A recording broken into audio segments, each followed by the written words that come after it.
All-round ಕಲಾವಿದರು ಹೆಚ್ಚು ಜನ 60 ಮಾರ್ಕಿನ ಮೇಲೆ ಹೋಗುವುದಿಲ್ಲ, ಸುಧಾರಿಸ್ತಾರೆ. ಸಮುದ್ರ ಮಥನದಲ್ಲಿ ಅವರು ಬಲಿಯು ಮಾಡುತ್ತಾರೆ, ದೇವೇಂದ್ರ ಮಾಡ್ತಾರೆ, ವಾಲಿಯು ಮಾಡ್ತಾರೆ, ಸೂರ್ಯ.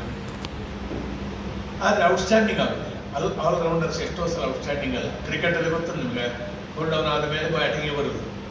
ಎಲ್ಲಾದರೂ ಚಾನ್ಸಿನಲ್ಲಿ 50 ಹೊಡೆಯುವುದು, ಸೆಂಚುರಿ ಹೊಡೆಯೋದು ಸಿಕ್ಕುವುದಿಲ್ಲ ಅವರಿಗೆ. Situation negative, spin bowlers partners. ಆದರೆ ಆಲ್ರೌಂಡರ್ ಆಗಿದ್ದು ಟಾಪ್ ಕ್ಲಾಸ್. ರಿಯಲಿ ಗ್ಯಾಲಕ್ಸಿಯಲ್ಲಿ ಸಂದ ಕೆಲವು ಬಹುಶಃ ಒಬ್ಬನೇ ಆಲ್ರೌಂಡರ್ಗೆ ಡಿಸಡ್ವಾಂಟೇಜ್. ಓಪನಿಂಗ್ ಬ್ಯಾಟ್ಸ್ಮನ್ ಆಗಿ 34 ಸೆಂಚುರಿ ಹೊಡೆದ ಗವಾಸ್ಕರ್ ಅದು 60 ಸೆಂಚುರಿಗೆ ಸಹ. ಯಾಕೆ ಮೊದಲ 4-5 ಓವರ್ ನಾನು ಕ್ರಿಕೆಟ್ ಆಡೋದು, ಬಾಲ್ ಕಾಣುವುದಿಲ್ಲ, ಸೌಂಡಿಗೆ ಹೊಡೆಯೋದು. ಅದು ಗೊತ್ತುಂಟ ನಿಮಗೆ? ಫಸ್ಟ್ 3 ಓವರ್ಸ್ ಮಾರ್ಷಲ್ ಅಂತ ಬೌಲರ್ಸ್ ಹೊಡೆಯೋರು, ನಾನು ನೋಡಿದ್ದೇನೆ ಕ್ರಿಕೆಟ್. ಸೌಂಡಿಗೆ ಹೋಗಿ ಬಾಲ್ ಕಾಣುವುದಿಲ್ಲ, ಅಷ್ಟು ಸ್ಪೀಡಲ್ಲಿ. ಅದಕ್ಕೆ 34 ಸೆಂಚುರಿ ಹೊಡೆದ ಗವಾಸ್ಕರ್. ಗೋವಿಂದ ಭಟ್ಟ ಹಾಗೆ ಎಲ್ಲವನ್ನೂ ಮಾಡಿಯೂ ಎಲ್ಲದಲ್ಲಿಯೂ ತಾನು ಏನು ಮಾಡಿದ್ದೇನೋ ಅದನ್ನು ಪ್ರತ್ಯೇಕವಾಗಿ ಕಾಣಿಸಿದ ಒಬ್ಬ, ಬಹುಶಃ ಆರ್ಗ್ಯುಯೇಬ್ಲಿ ಒಬ್ಬನೇ ಕಲಾವಿದ ಗೋವಿಂದ. ಇಷ್ಟ ಆಗಿಯೂ ಏನು ಮಾಡಿದ ಇರಲಿಲ್ಲ ಅವನು. ನಾನು ಇಂಥದ್ದು ಹೋದೆ, ಹೀಗೆ ವೇಷ ಮಾಡಿದೆ, ಸಹಜವಾಗಿ ಹೇಳುವಾಗ ಕೂಡ ಇಲ್ಲ ಅಂತ. ಬೇರೆಯವರ ವಿಷಯ ಹೇಳುವುದು ಹೆಚ್ಚು, ಕೆಲವರ ವಿಷಯ ಬರುವಾಗ ಹೆಂಗೋ ಬೇರೆ ಮಾತಾಡೋ ಆಗದ, ಹೆಂಗೋ ಬೇರೆ ವಿಷಯ ಮಾತಾಡೋ. ಶಶಿ ಕಪೂರ್ ಹೇಳಿದಂತೆ ಇಂಟರ್ವ್ಯೂನಲ್ಲಿ, let us talk about atmosphere and climate. ನಾವು ವಾತಾವರಣ ಹವೆದ್ದೆಲ್ಲ ಮಾತಾಡೋದು, ಸಿನಿಮಾದ್ದು ಬೇಡ. When you are compelled to make personal comments, dignified way they would avoid it. ಅತ್ಯಂತ ವಿದ್ಯಾವಂತನಿಗೆ, ಅತ್ಯಂತ ಸಂಸ್ಕಾರವಂತನಿಗೆ ಮಾತ್ರ ಸಲ್ಲುವ ಕೆಲವು ಗುಣಗಳು ಗೋವಿಂದ ಭಟ್ಟರಲ್ಲಿತ್ತು. ಅಸಾಧಾರಣವಾಗಿತ್ತು. ತಾನು ಒರೆಸಿಕೊಂಡ ಬಡತನವನ್ನು ಮರೆಯದೆ ಹಾಗೆ ಸರಳವಾಗಿತ್ತು. ಪೂರೆ ಮಾಡಲಿಲ್ಲ. ದಾನಶೀಲತೆ ಇತ್ತು, ಸಹಾಯ ಇತ್ತು, ವೈಭವ ಅದೆಲ್ಲ ಇಲ್ಲ. ತುಂಡಂಗಿ ಒಂದು ಶಾಲ ಹಾಕಿ ಚಂದ ಕಾಣ್ತಿದ್ರು ಅಂತ ಗೋವಿಂದ ಭಟ್ರು. ನಾವು ಅದರ ಡಬ್ಬಲ್ ವೇಷ ಮಾಡ್ತಿದ್ದೆವು, ನಾವು ಕಾಣ್ತಿಲ್ಲ ರಂಗಸ್ಥಳ. ಹೇಳ್ಬೇಕಾದ್ರೆ ನಾವು ಎದುರೆದುರು ಅರ್ಥ ಹೇಳಿದವರು, ಒಂದು ಚೌಕಿಯಲ್ಲಿ ಮಲಗಿದವರು, ಮನೆಯಲ್ಲಿದ್ದವರು. ಗೋವಿಂದ ಭಟ್ರಂತಹ ವ್ಯಕ್ತಿಯ ಒಡನಾಟ, ಶ್ರೇಣಿಯಂಥವರ ಸಹವಾಸ ಎಲ್ಲ ನಮಗೆ ಸಿಕ್ಕಿದೆ ಎನ್ನುವುದು, ಅದು ಭಾಗ್ಯ ಪುಣ್ಯ ಅಂತೆಲ್ಲ ಹೇಳೋ ಶಬ್ದದಲ್ಲಿ ಅದು ವಿವರಿಸಲಿಕ್ಕಾಗೋ ವಿಷಯ ಅಲ್ಲ. ಯುನಿಕ್. ವಿಠಲ ಶಾಸ್ತ್ರಿಗಳು ಹೇಗೆ ಗೋವಿಂದ ಭಟ್ರಿಗೆ ಗುರುಗಳಾಗಿ ಸಿಕ್ಕಿದ್ರು, ಕಡತಪ್ಪ ಭಾಗವತರು ಹೇಗೆ ಭಾಗವತರಾಗಿ ಸಿಕ್ಕಿದ್ರು, ಹಾಗೆ ಗೋವಿಂದ ಭಟ್ರ ಒಡನಾಟ ನಮಗೆ ಕೂಡ. ಮಂಗಳೂರು ಕಾರ್ಕಳದಲ್ಲಿ ಶ್ರೀಕರ ನಾವು ಒಟ್ಟಿಗಿದ್ದವರು, ಕಾಟ್ಬಿಕಾಮ್ನಲ್ಲೇನೇ ಇದ್ದವು. ನಾವು ಎಲ್ಲ ಅಧ್ಯಾಪಕನಾಗಿದ್ದೇನೆ. ಮಕ್ಕಳ ಮಿಲ್ಲಿನ ಹತ್ರ ವಸ್ತ್ರಾಪಹಾರ, ನಾವು ತಮಾಷೆ ಮಾಡೋದು ಮಿಲ್ ಗ್ರೌಂಡ್ನಲ್ಲಿ ವಸ್ತ್ರಾಪಹಾರ ಅಂತ. ಯಾರು ಕವರವ ಅಂತ ಹೇಳಿದೆ, ದೊಡ್ಡ ಸಾಮಗ್ರಿ ಗೊತ್ತಾಯ್ತು ನನಗೆ. ಅವ್ರ ಶಕುನಿ ವಿಚಿತ್ರ ಮೇಕಪ್ ಮಾಡ್ತಾ ಇದ್ರು. ಇಟ್ಕೊಳ್ಳಿ ಮಲ್ಕೊಂಡಿದ್ದಾರೆ ಗೋವಿಂದ. 27-28 ವರ್ಷ, ಚೆಂಡಿನ ಹಾಗೆ ಕೊಡು. ರಂಗದಲ್ಲಿ ದುರ್ಯೋಧನ ಹಾಗೆ ಸ್ಥಾಪನೆ ಆದಂತಹ ಒಂದು ಸನ್ನಿವೇಶ ನಾನು ನೋಡಿದ್ದೇನೆ. ಇಂಥ ಅನೇಕ ವಿಷಯಗಳನ್ನು ನೆನಪು ಮಾಡಿಕೊಳ್ಳಬಲ್ಲೆ.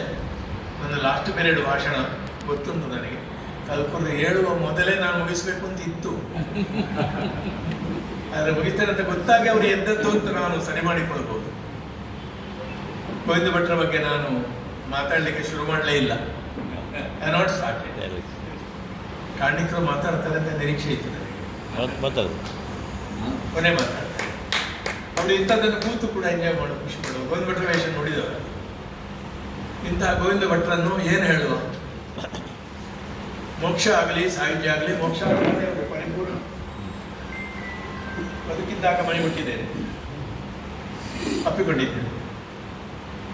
ನಾನು ಹೇಳೋದು ಗೋವಿಂದ ಭಟ್ರು ಪುನರ್ಜನ್ಮ ಪಡಿ. ಪುನಃ ಗೋವಿಂದ ಭಟ್ರು, ವಿ ವಾಂಟ್ ಮೆನಿ ಗೋವಿಂದ ಭಟ್ಟಾಸ್. ಭಾರತೀಯ ರಂಗಭೂಮಿಯ ಯಾವುದೇ ಪ್ರಕಾರಕ್ಕೆ ಒಂದು 5 ಗೋವಿಂದ ಭಟ್ರನ್ನು ಕೊಡಿ, ಬಜೆಟ್ ಕೊಡಿ, ರಂಗಭೂಮಿಯ ಚಿತ್ರವನ್ನೇ ನಾನು ಬದಲಾಯಿಸಿಕೊಡ್ತೇನೆ. ನಿರ್ದೇಶಕ ಅಂತ ಯೋಗ್ಯತೆ ಬಂದು, ಪ್ರಾಯೋಗಿಕಕ್ಕೂ ಸರಿ, ಸಂಪ್ರದಾಯಕ್ಕೂ ಸರಿ, ಹೊಸತನಕ್ಕೂ ಸರಿ, ಸುಧಾರಿಕೆಗೂ ಸರಿ. ಯುದ್ಧ ಮಾಡುವುದಂದ್ರೆ 1 ಗಂಟೆ ಅರ್ಥವನ್ನು 5 ನಿಮಿಷ ಸಂಗ್ರಹ ಮಾಡಿ ಹೇಳ್ತಿದ್ರು, ಓಡಿಸುವುದಲ್ಲ. ಓಡಿಸಿದಾಗ ಕಾಣ್ತಿರ್ಲಿಲ್ಲ. That was great. ಇಂತಹ ಗೋವಿಂದ ಭಟ್ರಿಗೆ ಏನು ಹೇಳುವ?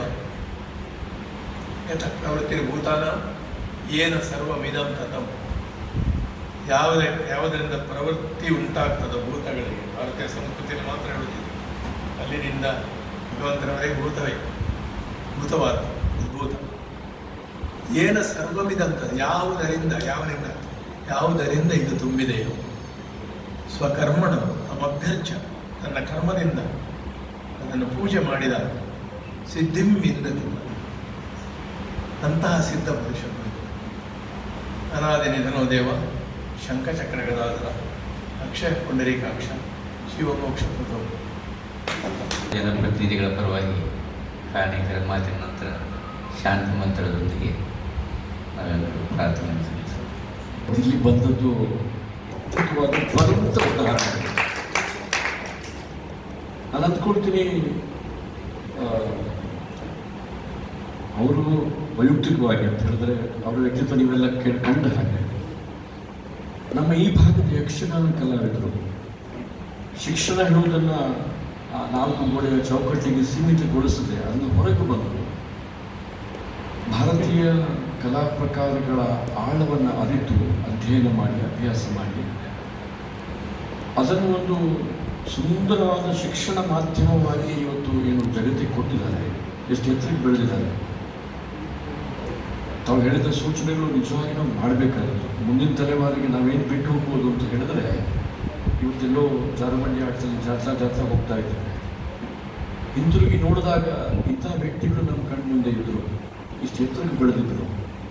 ಸನಾತನ ಪರಂಪರೆಯ ಜೀವನ ಮೌಲ್ಯಗಳನ್ನು ಈ ಪೌರಾಣಿಕ ಪ್ರಸಂಗಗಳ ಮೂಲಕ ಜನರಿಗೆ ಸರಳವಾದ ಭಾಷೆಯಲ್ಲಿ ಸಮಕಾಲೀನ ಸಮಸ್ಯೆಗಳನ್ನು ಜೋಡಿಸ್ಕೊಂಡು ಹೇಳುವಂಥ ಸಾಮರ್ಥ್ಯ ಬೆಳೆಸ್ಕೊಂಡಿದ್ರು. ಅಷ್ಟು